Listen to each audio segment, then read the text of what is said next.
couple comments about the game. First, I want to thank Buckeye Nation, like I did after the game, that it never ceases to amaze me, the following that Ohio State has. I've known that for a long time, way back from 1986, 87, when I was here before, and all the way to the Pac-12 game against Cal last year, where the majority, I don't know if it was majority, but there's a bunch of Ohio State people in the stadium, and then this one was a home game for us, and we appreciate that. Second, just a couple comments about our opponent, Naval Academy. I've coached against Navy many times, against Air Force several times, Army I think once or twice, and tremendous respect, as most people do, for the discipline and the way they play. This was probably the most talented of all the service academies that we've coached against. I remember one year Army, I think Ed Warner was there when I was at Notre Dame, and they won 10 or 11 games and were a top 20 team, top 15 team. And I remember leaving that field thinking that they're extremely talented. I felt that way about this group. Very talented, very experienced, and it was exactly what we expected. JT did okay. He was 12 of 15. He had a drop, a pick, interception, an interception, a drop, and a throwaway. Those are 3 incomplete passes. We shouldn't drop a ball. A very ill-advised pass down in the red zone, and then a throwaway where we got beat up front quickly, and he just got rid of the ball, which was actually a good job. Interesting comment, or interesting thoughts I shared with our team yesterday. I'll review that with you. Offensively, that was very poor the first half, very poor. We had a punt, a field goal, a punt, our first 3 drives. You can't do that in that game. And I knew that going into the game, and that's why, you get pretty uptight, because every possession, Navy can score at any time, and plus sometimes you only get 3 or 4 possessions a half. But once again, punt. The good thing is when we did punt, we dropped it on the -1 yard line. We did hit a field goal. We had a punt again. I believe that was 3 and out. Then we threw an interception, and then we closed with a field goal. And that was that kind of first half. Usually, if your defense isn't hanging in there, you have a problem. The second half was much better. You had turnover and downs, and then 3 straight touchdowns. Our defense scored for us. They gave us the ball at the -43 and the +41 twice, obviously. We're down 14-13, and we went for it on 4th and 2, and we came right back and we held them to 5 yards. That was on a Curtis Grant. If you remember, that was that series of plays. That was the difference in the game. We spent a lot of time talking to our team about that. The chemistry on our team is very good. There's a tendency to, when you go for a block punt, you run into the punter. When you go for it on 4th down, and why do we do this? Why do we do this? I think we make it very clear that we're going to probably go again next week for it. So let's get ready. And when they say defense, your job is to stop people. And Coach Fickle and Coach Ash made a comment to me. It's the best it's the best they've seen in the last couple, maybe 3 years even. As far as just when it's a sudden change situation or a 4th down, you don't get it. You just go do your job. And then just that, once again, those series of events we're down 14-13. We went for it at midfield. You're midway through the 3rd quarter. If things don't work out, they score. We're down by 8, and you maybe get 2 possessions left in that game. And that was what was going through my stomach after we didn't get it on 4th down. But we get the ball back, and they punt the ball at the end zone, 80-yard touchdown, and then you take control of the game a little bit. So that was a very important series of the game. That's why I made such a big deal about that. I thought the defense, we gave up far too many yards. One series was disturbing. They ran a little counter play that first time they ran it, and a 4-play drive for 80-some yard touchdown. Other than that, I thought our defense hung in there real well. Champions for the game. You had Darren Lee on defense, Duran Grant, and Tyvis Powell. You can see 2 first-time starters there with Darren Lee and Tyvis Powell. Duran Grant graded out actually 100%. They didn't throw the ball, but he was 8 for 8 of making plays. On offense, your champions once again are guys that play with championship level effort and execution. Devin Smith graded out 88%, 2 touches for 94 yards. Evan Spencer played very well, was blocking downfield. He's one of the top 2 or 3 blockers we've ever had at wide receiver. Dontre Wilson graded out a champion, is 5 for 5 on making plays. He did have a drop, though, so that should say 5 or 6. 8 touches for 90 yards. Our 2 tight ends played pretty good, Jeff Hireman and Nick Vanette. And then offensive line, Taylor Decker and Darrell Baldwin. Ezekiel Elliott was player of the game. So that's our champions. Night game, Ohio State style, which is very unique. Our players are excited. Our fans are excited about it. We got a very good opponent, a coach that I've known for a long time, and first time I ever played against them. But they are what they are after now really studying. We studied a little bit in the summer and off season, and one of the top 5 defenses in America. Really good defensive coach. Offensively, last year they struggled, but this year they have a quarterback that's a transfer that's throwing the ball very well in the one game. So I'll answer any questions for you. Run road, Dave. Coach, I don't think Marcus Ball made the trip. Can you give a status update on Marcus Ball? He's suspended for 2 games. He's not going to play this game either. Violation of team rules, anything you can stop? Yeah. Doug, run road. Urban, you talked some about the offensive line after the game, getting another look at it. What did you think overall of the line play, and what can you expect making a jump from week 1 to week 2? We were very disappointed early in the game. We had some pressure. We wanted to throw the ball earlier, and it wasn't because of JT or the Whitehouse, because I thought our guys would make plays, and I have a lot of confidence in JT. It's just we couldn't have minus yardage plays, and it didn't start off very well. So I think they settled down much better, played much better in the second half, and we just, there's a couple guys never really played at this, played major college football. You have Billy Price out there, Jacoby Boren. Darryl Baldwin really hasn't played. Pat Elflein has, and Taylor Decker. So 3 of the 5 never really, that's the first time in that environment. And I thought the second half they played pretty well. And we talked so much this offseason about the pass defense and everything you guys overhauled.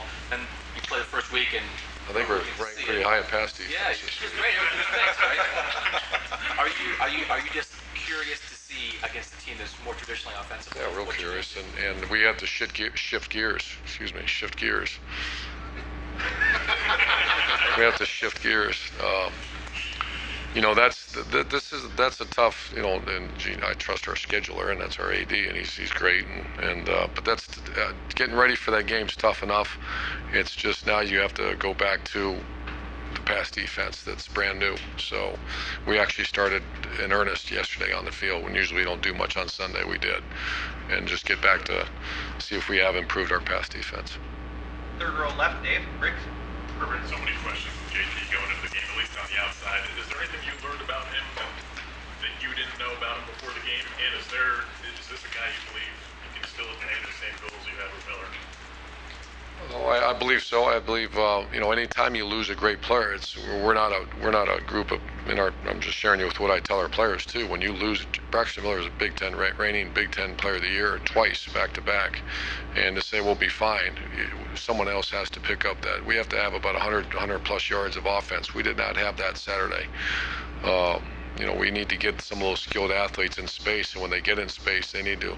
You saw a couple of those guys that got tackled. You'd like to pull through some of those tackles.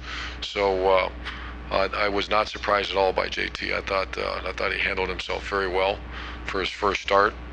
You take away the interception, and I think he did very well.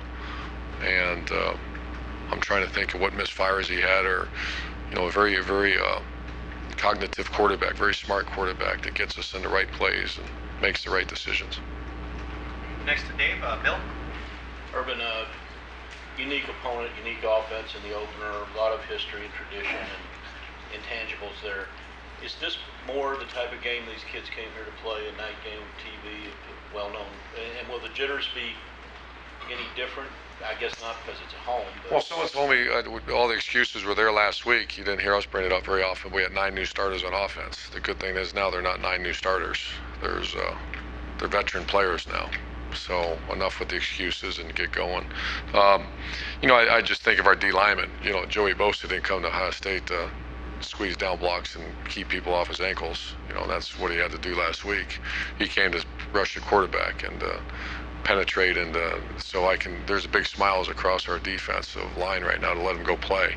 Mike Bennett, how'd you play, Mike? And I don't know if he graded a champion or not, and he said I got double teamed every snap, and one guy was trying to take my knees out, and one guy, that's all legal. It's really good football, to be honest with you. But it's not what, to answer your question, they certainly didn't come to play in that kind of game, the defensive line.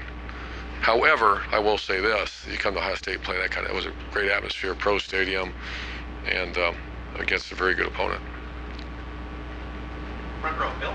Kind of building on Bill's question, you said after the game you got a lot of work to do, but how much can you really take from that? How good do you feel about the team going into it? What can you really take from that game? Concern number one is offensive line. We're facing a could be, trying to think the rest of our opponents, this will be one of the top one or two defensive lines we'll face all year. Our offensive line did not play like an Ohio State offensive line. The standard was set many, many years ago. I think Coach Warner the last 2 years really added to the reputation of Ohio State offensive line. We did not play like that. The second half we played pretty good, but pretty good's not what we expect. You play pretty good this week, you won't win that game. So we have to get much better fast in the offensive line. On defense, you don't take much from that, because I didn't see a lot of missed tackles. I saw a couple execution errors on a new play they put in, and first game of the season, those things happen. I'm not concerned about that. I'm looking forward to watching how our pass defense has improved. And one question about Darren Lee. I mean, obviously, you have the huge point. Just overall, could you kind of talk about his development? Yeah, he did great at Champion, had 8 tackles. He's a guy that is a product of off-season program mat drills, of all the different ways we try to develop some toughness around here. He's a quarterback from local New Albany quarterback. He's starting in one of our, tougher guys on defense that throws it around. So I thought I was not surprised. He's been practicing like that since spring ball. Kind of came out of nowhere. I didn't expect that in spring practice. Front row left, Lori. Coach, I mean, they're both tall to me, but Michael Brewer and JT Barrett are, I think, considered undersized as a quarterback. Is the game any more favorable to that size quarterback now than it was when you started? What a great question. I think space has made it a little bit easier. Back when you had the masses of people in front of you all the time. That's a great question I've never really thought about. We had Chris Leak, who was an undersized quarterback, Josh Harris, and Braxton's not gigantic, so I think that'd be very good research. I think mobility is now taken over the 6'4", 6'5" guy that can't run. I mean, there's some great ones out there, but those defense coordinators would like to get after those guys because the threat of him doing something with the ball is not really there. Can I ask what you think makes Frank Beamer so successful? I know the past 2 years aren't what he's wanted them to be, but he's still one of the winningest coaches in the FBS. I have so much respect for him. When I was the receiver coach, and Bob Davie came walking in and said, "You're the special teams coordinator," and I said, "I don't want to be the special." I didn't really say it like that because he just said, "You're out." But he was one of the guys I went because Beamer ball was something that's been around for a long time, and I'd like to think we've patterned ourselves ever since that was in 1999 or something like that, 98, when he said that. That's when my appreciation for special teams. And then I see what Virginia Tech did for so many years. I studied him in person, and I studied him afar ever since. And he set a standard he'll go down as, how they won games. First of all, he's a classy guy that does things the right way. But second of all, his style of play is so unique for many, many years. Obviously, he's a legend. Far left, Rusty. With Urban, with JT at quarterback, I remember 2 years ago you said the same thing about Braxton. You'd add a little bit more to it each week. Is this a situation where you refine what he's been doing, or do you add a little bit more to it, expand the playbook? No, we're expanding it, and he was actually just in there, and this is a tough week to do it against. The one thing is they're not overly complicated. They just play very, very hard. So yes, we will keep giving them more and more. We went into very vanilla last week. You kind of referred to this running game, both offense and defense, against the run and for the run. You were okay with the way you guys ran the ball, and for the most part, the way you defended against. Take away one series, and I know that's easy. That's really not the right way of looking at it. When you look at the score being 7-6 at halftime, I thought our defense played outstanding. If that's 21-6, we were in a bad. And really, their touchdown, that was when the ball hit the pylon. That was a close call as well. So I'm okay with overall running the ball and stopping the run. That's not going to get it done this week. But for the first game out, I wasn't that disappointed. Far left, Matt. Dovetailing off of that with Rusty, for your running game, the carries were very evenly distributed, it seemed like, from backs. Going forward, is that the way you'd like it because you got guys that can carry it, or do you need somebody to be a 15, 20 carry guy? What are you looking for, I guess, this week and down the road from your Yeah, running last year we had a guy that was a 20-25 carry guy. We have some pretty capable players. We also don't have that body type to go just slam it in there so many times on the offense line. And so that's a good question. We're gonna let it see. I know there's a lot of guys here. Rod Smith had the play of the day. He held a block on punt return for 11 seconds, and that the way we do our business here, that entitled him some carries. I mean, it was one of the greatest efforts I've ever seen on a play. For 11 seconds, he locked down a defender, and then knocked him down at the end of the play. It's worth what if we could get you a copy. One of the greatest plays I've ever seen. So when you get guys like that doing those type of things, Jalen earned some carries last week. Dontre certainly has. Then you got Zeke, you got Curtis Samuel. All these guys are earning these carries, and so. I think it's probably going to be like that again this week, just because these young guys have earned these carries. Front row right, Tim. Yeah, Urban, one quick, you just touched on the pylon. What was explained to you about that? I guess the rule is if you touch the pylon in any way, it's a touchdown, but he hit it from the back instead of the front. I mean, how was it explained to you, or was it? It wasn't. I'm not one of those guys that rant and rave at officials, and I know there's a replay. I heard there were 2 calls. We sent the one in as well, where Zeke rolled over a guy on the 3rd down and 4, and someone told. I didn't really study it that close, but we sent it in, and I'm waiting on the response back. But if it touches the pylon, it's a touchdown. The question I had is, did part of his body go down or out of bounds before he did it? Great play by that kid, because he was out of the. And the other thing, Devin Smith just all of a sudden just pops up every now and then and makes a huge play. You've been with him around for 3 years now. Explain what he's about, in your opinion. He's the best deep ball player. We've done doing this for a long time. I want to say one of the best deep ball players we've ever had. He adjusts so well to the ball. He's caught, someone said 18 or 19 touchdowns, and his average is over 40 yards per catch on a touchdown, and that's unique. He's extremely fast. He tracks the ball down very well. It's not like we're holding him. The team we played against was a very soft zone. They weren't going to give you the deep balls, and they had a coverage mistake. That's how that happened. Well, was that a huge play not only for him but for JT to recognize? You understand what I mean? Did everybody kind of build on that one? Well, we wanted to do that early in the game. It was actually the same play where we caught Dontre on the about a 30-yard pass in the first half. Same exact play, only that it was designed. It's called. It's a H levels play that's really designed. Take a look deep first. If it's there, take it. If not, come down, check down 2 to 3, and they miss hit the coverage. So that's always a big part of our. And one of the reasons Devin's doing so well in our offense is that's the number 1 look on all of our. Not all of them. The majority of our play action passing game. Front row right, Austin. Urban, you mentioned that you guys maybe came out a little vanilla and then are looking to expand the playbook for JT this week. Is there a learning curve for coaches, just like there would be for Barrett on the field, in terms of learning what he does well, what you wanted, how you're going to call plays for him? And once again, I think Barrett's part of it. The offense line's the other big part of it. What can those guys do and what can they do well? And we're expecting them in the next couple of weeks to be able to do it all well.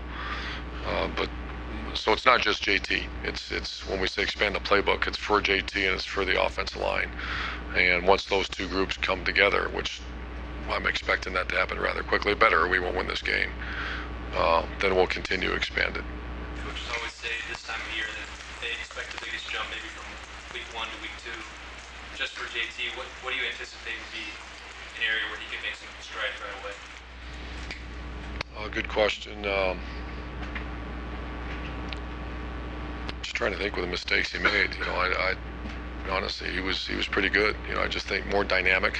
But then he had a 16-yard run on when Ezekiel led on the draw play. So, he's done pretty good. He's just not the dynamic guy, and I wouldn't mind a little. When you go. But he played pretty well. Last couple questions. Todd, front row. Urban, we're all asking you about JT. It seems like a lot of your answers are you lack confidence in your offensive line right now. The second half helped. Spring practice did not help. Training camp helped. And then the first half did not. Second half really helped. So to say I don't have confidence is probably not fair, because we called on our own 20-yard line a play action pass to go win the game, and I wasn't going to do that in the second quarter. in the second half, I gained a lot of confidence in our because I saw their demeanors change at halftime, and there's a redshirt freshman out there playing. There's a senior who's never played really much competitive football, and there's another guy, another young player that hasn't done much. And you guys didn't have a whole lot of plays in that game. I think you only had 7 in the third quarter. Did you get everybody in that you wanted to offensively? No, Raekwon McMillan, we have to get him in the game. He got on some special teams. Eric Smith got on some special teams. Sam Hubbard's close. No, we have to. Johnny Dixon's close. We have to get other guys in the game. And last question, middle, Jeff. It was actually pretty similar to that as far as the freshmen. I remember after last year, you said you wanted to make sure that those young guys were more ready to play after some of those guys didn't get a chance to get in a year ago. I think 4 played on that first game against Navy. Do you want to? You kind of mentioned there you want to get those Only guys 4 played? for the true freshmen from this. We need more than that. And, they have to earn that time. But Raekwon will play this week, and the other names that I mentioned are getting better and better. And we have to get Dante Booker had a he cut his foot on something, and so he wasn't really ready to play. We got to get him ready to play as well. Coach, thank you.